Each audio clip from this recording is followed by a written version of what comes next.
আলু বোখরা টক মিষ্টি স্বাদের একটি ফল। এই ফল পাকলেও খাওয়া যায়, আবার শুকিয়ে আচার বা চাটনি করেও খাওয়া যায়। এই ফলের পুষ্টিগুণও কম না। এতে আছে ভিটামিন এ, সি, কে, এছাড়াও আছে পটাশ, আয়রন, অ্যান্টিঅক্সিডেন্ট।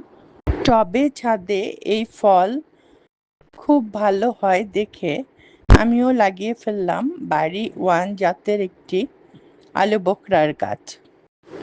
গাছটি ১ বছরের মধ্যেই অনেক বড় হয়ে গেল এবং ফুলও এসে গেল। আর মজার ব্যাপার, ফুল থেকে একটি ফলও সেট করে গেল।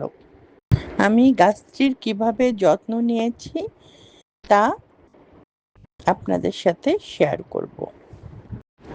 এই গাছ রোদ পছন্দ করে, এজন্য আমি গাছটির ছাদের যেখানে ৭-৮ ঘন্টা রোদ আসে এমন জায়গায় রেখেছি, এবং এই গাছ এর জন্য আমি হাফ ড্রাম নিয়েছি, কারণ এই গাছটি যত বড় ড্রামে রাখবো এর গাছটিতে ফল তত বেশি হয়। আর মাটি হিসাবে আমি 50% দোআঁশ মাটি আর 50% কিচেন কম্পোস্ট দিয়ে মাটি তৈরি করেছি।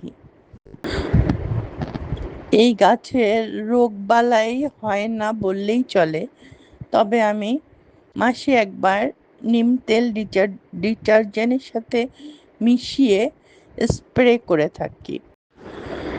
আর আমি ১ মাস পর পর খোল দিয়ে তৈরি লিকুইড খাবার গাছে দিয়েছি। এবার ফল কম হলে কি হবে, ইনশাল্লাহ নেক্সট বার গাছ ফলে ভরে যাবে।